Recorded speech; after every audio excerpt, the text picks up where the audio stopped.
Ya viene Ismara. Shh.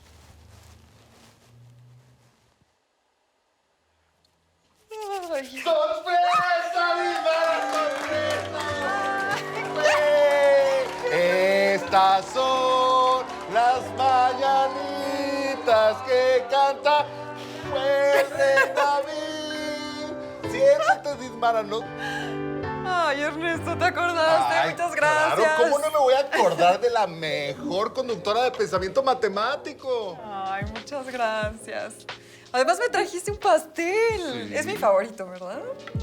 Claro. Tú pide tu deseo y lo repartimos entre todos. ¿Estás Va, va, lista? va. Sí. A ver, sopla y... Ay, ya no sopló. ¡Bravo, Dindala, bravo! Muy Gracias. bien. Ay, ay, ay, a ver. ¿Qué pediste de deseo, amiga? No, Ernesto, eso no se dice porque si no ya no se va a cumplir. Ay, está bien, no te insisto, pero dime, a ver. Tiene que ver con aquel muchacho. Ya, ¿cómo? Bueno, está bien, no me digas nada. Bueno, ya sé. Tiene que ver con lo que me contaste la vez pasada de... No, a ver, ya, Ernesto, ya. No es se que puede soy muy decir. curioso yo, Dismara. Está bien, no me digas nada. Espero que se te cumpla tu deseo, ¿eh? Gracias. Oye, pero, a ver, ¿cómo vas a repartir este pastel, eh? Ay, a mí me gustaría compartirles un pedacito a todas las personas del mundo. Es más, repartiría este pastel en una cantidad infinita de pedacitos. Podríamos partir el pastel en pedazos infinitamente pequeñitos. No. A ver, no podríamos partir el pastel en pedazos infinitamente pequeños, Dismara. Primero, porque eso no se puede. Y segundo, porque tú no lo disfrutarías. Un pedazo infinitamente pequeño seguramente tendría muy poco sabor, ¿eh? Bueno, eso sí. Y además es mi favorito, entonces no. Pero ¿qué tal esto? ¿Qué tal que yo me quedo con la mitad del pastel? Ya sabes, me como un pedacito ahorita, lo guardo en el refri y pues mañana me como otro. Yo me quedo con medio pastel y la otra mitad la dividimos entre los demás. Tú puedes hacer con él lo que tú quieras, ¿eh? ¿Sabes qué? Como tú eres el mejor conductor de pensamiento matemático, me gustaría darte la mitad del pastel que queda. Es decir, la mitad de la mitad. Ay, muchas gracias por la consideración. Es usted muy amable, ¿eh? Así que a ti te tocaría medio pastel y a mí me tocaría un cuarto de pastel, ¿no es cierto? Correcto. Oye, ¿y qué te parece si la mitad del pedazo que queda se la damos al director? Claro, el mejor director de pensamiento matemático. Ah, a él le tocaría un octavo del pastel, ¿no? Que es la mitad de lo que me tocó a mí. Así es. Lo que queda lo seguimos repartiendo, la mitad de lo que queda se lo damos a nuestros guionistas, por ejemplo. Sí, muy bien. Por supuesto, los mejores guionistas del mundo, ¿eh? Sí. A ellos les tocaría un 16avo del pastel, la mitad de lo que le toca al director. Oye, Ismara, siento que esto no te lo está sacando a la manga, ¿verdad? Siento que tú quieres llegar a algo más con esto. Pues me descubriste, Ernesto. ¿Cómo crees que voy a celebrar mi cumpleaños sin involucrar un poco de matemáticas? Mi forma de repartir el pastel se basa en la serie geométrica. Ah, claro. Claro que sí. Tú te quedas con la mitad. Yo me quedo con la mitad de la mitad, que es un cuarto. Y luego Beto se queda con la mitad de la mitad de la mitad, que es un octavo. Los guionistas con la mitad de la mitad de la mitad de la mitad, que es un 16avo, ¿no? Así es. Oye, estamos cortando tu pastel para repartirlo en una infinidad de pedazos. Claro, cada vez se van haciendo más pequeños, ¿no? Sí, pero cuando sumas todos te da el pastel completo. Es la suma de un medio más un cuarto más un octavo más un 16avo y así al infinito, sumando recíprocos de potencias de 2 que en total valen 1. Bien, Dismara. Mi suma favorita. Claro que es tu suma favorita, está increíble. Esta suma es muy especial porque añades una infinidad de cosas y obtienes un resultado finito, ¿eh? Y Patia, ¿y si exploramos este tema con más profundidad antes de que se acabe, Ernesto, mi pastel? Claro, aunque a mí no me ha llegado mi rebanada de pastel. Una sucesión es una secuencia, algo así como una lista, pero infinita. Las sucesiones no son lo mismo que los conjuntos. Por ejemplo, el conjunto de los números que tiene como elementos al 2, 4, 6, 8 y 10, etc., es lo mismo que el conjunto que tiene como elementos al 10, 6, 4, 8 y a todos los múltiplos de 2. En los conjuntos el orden de los elementos no importa. En una sucesión, el orden de los elementos sí importa. Por ejemplo, cuando pensamos en la sucesión 2, 4, 6, 8 y 10, etc., entonces el primer elemento es el 2, el segundo elemento es el 4, el tercer elemento es el 6, el cuarto elemento es el 8 y el quinto elemento es el 10. En general, el término en el lugar enésimo será el 2n. Podemos pensar en otro ejemplo de sucesión, la sucesión que inicia con 10, 6, 4, 8 y 2, y luego continúa enlistando a los pares en algún orden. Aunque en estas dos sucesiones enlistan a los mismos números, son distintas porque tienen un orden distinto. Las sucesiones son como las palabras. No solo importa qué letras aparecen, también importa el orden en el que aparecen. Por ejemplo, no son lo mismo las palabras mirar y rimar. Aunque ambas tienen las mismas letras, el orden cambia el sentido. Una sucesión, por definición, es una función cuyo dominio son los números naturales. De esta manera podemos describir a los elementos de una sucesión como una regla de correspondencia que usa los números naturales para enlistar. Por ejemplo, podemos considerar la regla de correspondencia 2 por n. Entonces sus elementos son los siguientes. Pero, en el contexto de sucesiones, la regla de correspondencia se escribe con otra notación. Se usan subíndices en vez de paréntesis para indicar sobre qué número se está evaluando la función. Ambas notaciones son correctas, pero es más común ver a las sucesiones escritas de esta manera. También en este contexto, a la regla de correspondencia le llamamos término general. Las sucesiones no solo son numéricas, también existen sucesiones de figuras geométricas. Un ejemplo muy importante es el método de agotamiento de Arquímedes, para aproximar el área de un círculo con el área de polígonos inscritos en él. Este método consiste en trazar polígonos dentro de un círculo y calcular su área. En la medida en la que el número de lados aumenta, el área del polígono aumenta y se aproxima a una cantidad en particular, el área del círculo. Oye, Mara, me acuerdo con mucho cariño del programa del área bajo la curva, ¿eh? En él hablábamos del método de agotamiento para calcular el área de un círculo, ¿eh? Ay, yo también lo recuerdo. Creo que es sorprendente cómo una sucesión infinita se puede aproximar a un valor específico como mi pastel.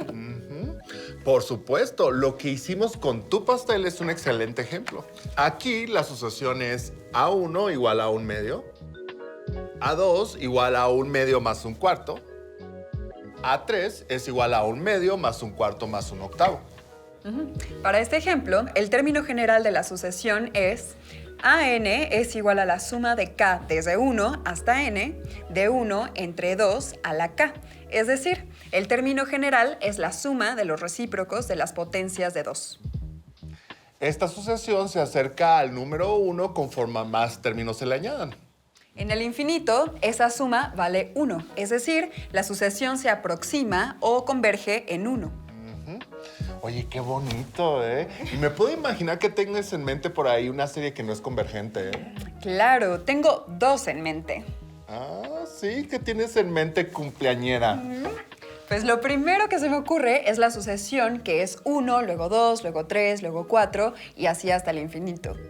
Claro, es la sucesión de los números naturales que se obtiene al sumar un 1 al término anterior. Esta sucesión crece indefinidamente. Esta serie rebasa cualquier valor constante. A ver, Mara, dime un número muy grande. A ver, 8,454,720,845. ¿Qué tal? Oye, pues fíjate que el 8,454,720,846 está en la sucesión. Y así para cualquier número que me digas, ¿eh? Por más grande que sea. ¡Wow! Tienes toda la razón, ¿eh? La sucesión no converge en ningún número. ¡Qué padre forma de verlo! Oye, y tengo otro ejemplo. La sucesión que es 1, luego 0, luego 1, luego 0 y así hasta el infinito. Claro, la sucesión que alternantemente es 0 y 1. Esta sucesión no se aproxima a ningún valor en específico. Siempre que la sucesión avanza, se intercala entre 0 y 1. Así es.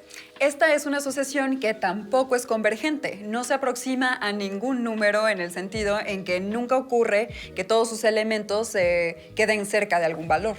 Sus elementos saltan de un lado a otro. Este ejemplo es fascinante, ¿eh? Y pone a prueba nuestra intuición sobre la convergencia de una sucesión. Nos hace preguntarnos qué significa que una sucesión se aproxime a un valor. Exacto. Este ejemplo pone en evidencia que para que una sucesión converja, eventualmente todos sus elementos se acercan a un mismo valor. Esto de la convergencia me parece fascinante, ¿eh? ¿Qué te parece si mientras nos comemos una rebanadita de este pastel y Patia nos platica un poco más al respecto? Me parece perfecto. Bueno, acepto solo si me dan una buena rebanada de pastel. Claro, claro. Claro, Patia. La sucesión 1 entre n es un ejemplo clásico de convergencia de sucesiones.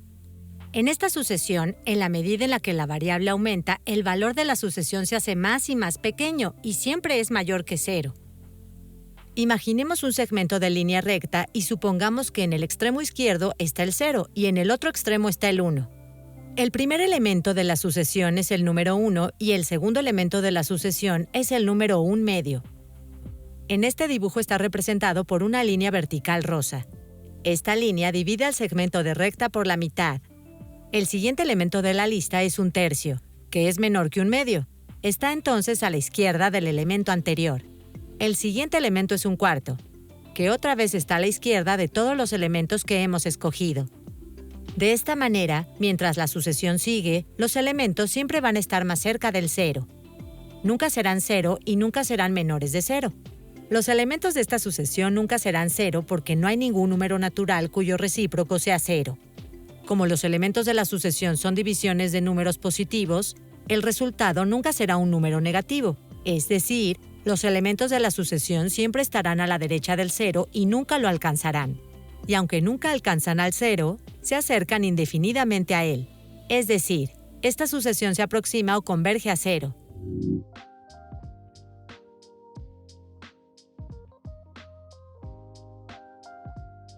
Las series son sumas. La palabra serie es otro nombre como más elegante para la palabra suma. Una serie geométrica es una suma de potencias.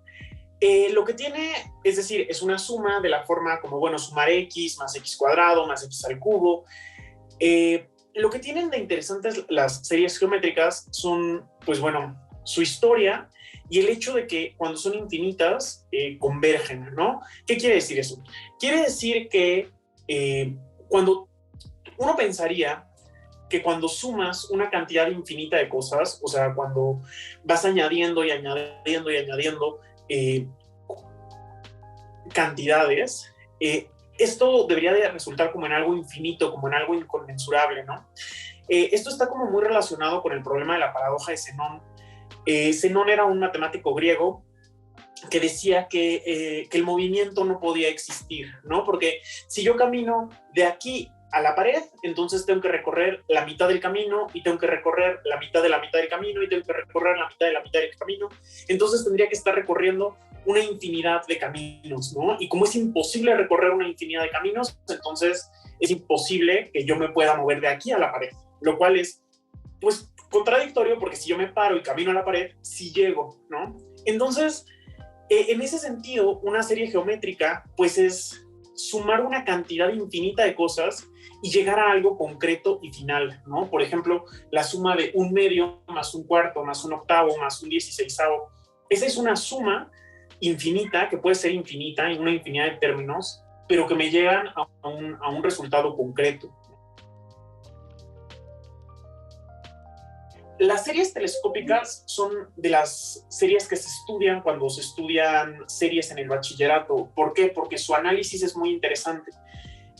Porque estas son series en donde, a diferencia de las series geométricas, parecería que en cada paso estás haciendo un proceso cada vez más chiquito, ¿no? Por lo que resulta en que estás haciendo como una resta y la resta se va haciendo cada vez más pequeña, ¿no? O se va despreciando conforme avanzan los términos en la serie. Entonces, el análisis de cómo se comporta una serie en el infinito, una serie telescópica en el infinito, es muy sencillo porque siempre las series telescópicas convergen al primer elemento porque, pues, conforme avanza la serie, pues el cambio que se le hace a los términos se cancela, ¿no? Se anula. El número al que una sucesión converge es el límite. Así como podemos hablar de límites de funciones, también podemos hablar de límites de sucesiones. La diferencia es que cuando hablamos de límites de sucesiones, hablamos del número al que se aproxima conforme a la sucesión avanza. El límite de una función es un concepto distinto. Uno de mis programas favoritos fue cuando hablamos de los límites de funciones, ¿te acuerdas? Ay, sí. En ese programa vimos que el límite de una función en un punto existe si el límite por la izquierda es igual al límite por la derecha. ¿Cómo podré olvidarlo? Me acuerdo que en ese programa hablamos del límite de funciones, los límites izquierdos y los límites derechos. Exacto. La definición del límite, si mal no recuerdo, es una definición puntual. Es decir, hablamos del límite en un punto. ¿Y por qué no lo mostramos acá? Mira. Ah, va. Muy bien. ¿Sí? Me parece excelente idea, Dinmara. Listo. Nos interesa definir el concepto del límite de una función. El límite, cuando x tiende a x0 de f de x es igual a L. Esto significa que el valor hacia el cual la función tiende para valores cercanos de x0 es L. ¿Qué tal si vemos un ejemplo? Suena perfecto. Mira, yo te propongo uno. ¿Sí? A ver. Mira, si tenemos, por ejemplo, f de x es igual a x cuadrada más x menos 2 entre x menos 1. Esta función no tiende al 1 en su dominio, ¿estás de acuerdo? Más que de acuerdo. Con esta regla de correspondencia, si yo tratara de sustituir x igual a 1, estaría dividiendo entre 0 y pues eso es imposible. Bueno, la pregunta es, ¿a dónde se aproxima la función f cuando los valores del dominio se aproximan a x0, que es igual a 1? Lo que creo que podemos hacer es sustituir valores cercanos a x0 que sí estén en el dominio de la función y observar si encontramos alguna tendencia. Oye, excelente, ¿eh? ¿Te parecería bien si usamos la calculadora? Claro, yo voy por ella. Ah, me parece muy bien. No te tardes mucho, Dinmara. No, esa calculadora no, Dinmara, pero no. sí funciona. La calculadora real, esta no nos va a servir para hacer los cálculos. Ay, Dinmara. Bueno, aquí viene un poco la parte que puede ser talachuda. Vamos a hacer algunas cuentas. ¿Estás lista con la Lista. calculadora? Sí. Muy bien.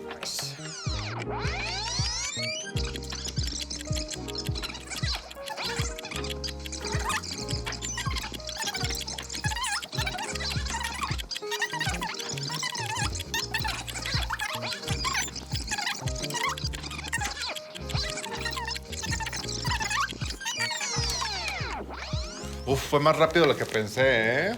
Y que lo digas. Bueno, del lado izquierdo evaluamos la función para valores menores que 1, es decir, para valores a la izquierda del 1, y podemos ver que los valores en la función se van acercando a 3. Claro, y de este lado evaluamos a la función para valores mayores que 1, es decir, a la derecha del 1. Y podemos ver que los valores de la función se van acercando a 3. El límite izquierdo implica aproximarnos al valor en cuestión desde valores menores. Y el límite derecho implica aproximarnos al valor desde valores mayores. Que la tendencia por la derecha sea la misma que la tendencia por la izquierda es suficiente para que el límite sí exista. ¿Por qué no vamos con Hipatia para que nos cuente un poco más? La función que investigaron Ernesto y Ditmara tiene una propiedad muy interesante. La variable x no puede ser sustituida por 1 en la regla de correspondencia. Si lo intentamos, entonces obtendríamos una división de 0 entre 0. Esto quiere decir que x igual a 1 no pertenece al dominio de la función. Aunque la función no tiene a 1 en su dominio, el límite cuando x tiende a 1 de la función sí existe. A este fenómeno le llamamos discontinuidad removible. El nombre viene del hecho de poder asociar un valor a la función de manera que ésta resulte continua, como se muestra en pantalla. Podemos hacer una manipulación algebraica que nos permita ver que la expresión que define a la regla de correspondencia tiene una versión más sencilla. Como expresiones algebraicas son iguales, pero como funciones no lo son. Una tiene a todos los números en su dominio y la otra tiene en su dominio a todos los números excepto al 1. Este es un caso particular, y no es cierto que siempre que un valor esté excluido del dominio, se puede asociar un valor a la función para que ésta resulte continua. Por ejemplo, el caso de la función 1 entre x. El 0 no pertenece al dominio de la función porque al sustituirlo obtendríamos 1 entre 0. Pero el límite de esta función cuando x tiende a 0 no existe. Por la derecha, el límite es infinito, es decir, crece y crece sin límites. Y por la izquierda es menos infinito, es decir, decrece sin límites. Por lo tanto, no podemos asociar un valor a la función para que ésta resulte continua. Otro claro ejemplo de esto es la función 1 entre x cuadrada. En esta función, el límite por la izquierda y el límite por la derecha son iguales. Ambos son infinitos. El valor de la función crece sin límites cuando x se aproxima a 0 por cualquier dirección. Pero el límite no existe. El infinito no es un número real. Solo lo escribimos para representar el comportamiento de los valores de la función, que crecen y crecen sin límite cuando x se aproxima a 0. Así que tampoco podemos asociarle un valor para que la función sea continua.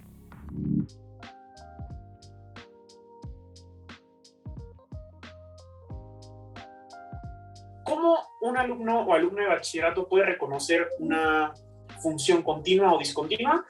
Pues si su gráfica tiene rupturas o tiene fracturas, es que es discontinua.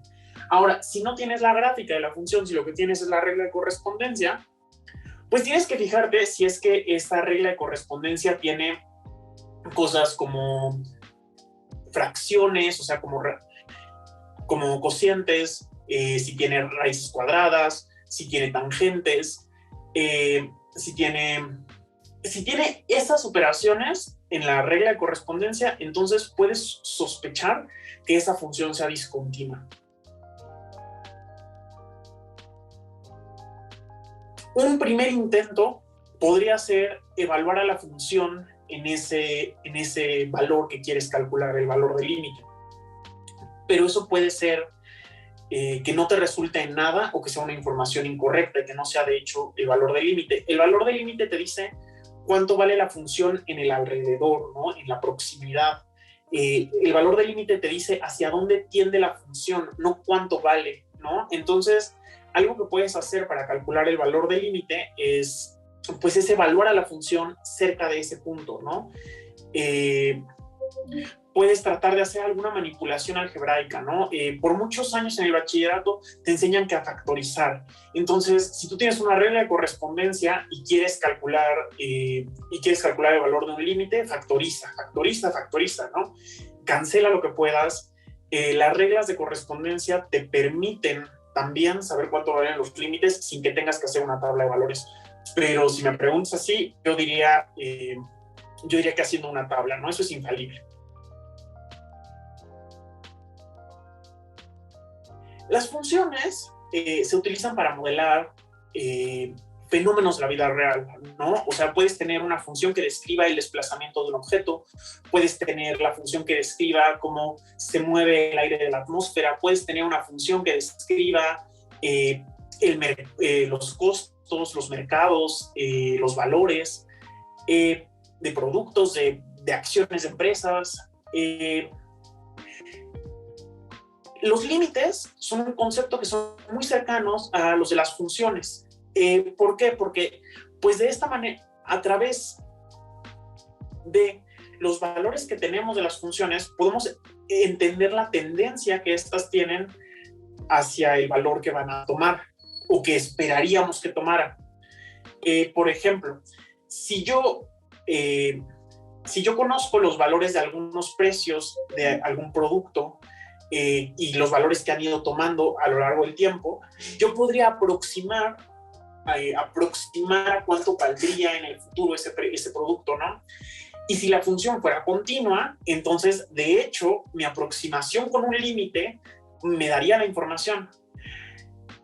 Lo que pasa en la vida real es que no todo es continuo y no todos los productos ni todos los precios se manejan a partir de funciones continuas, ¿no? Puede ser que la información y el mercado me dice que va a valer algo y que a la mera hora vale algo mucho mayor, ¿no? O algo mucho menor, ¿no? Entonces, en principio, los límites podrían ayudarnos a estudiar las tendencias de los precios o de los comportamientos de las cosas, ¿no?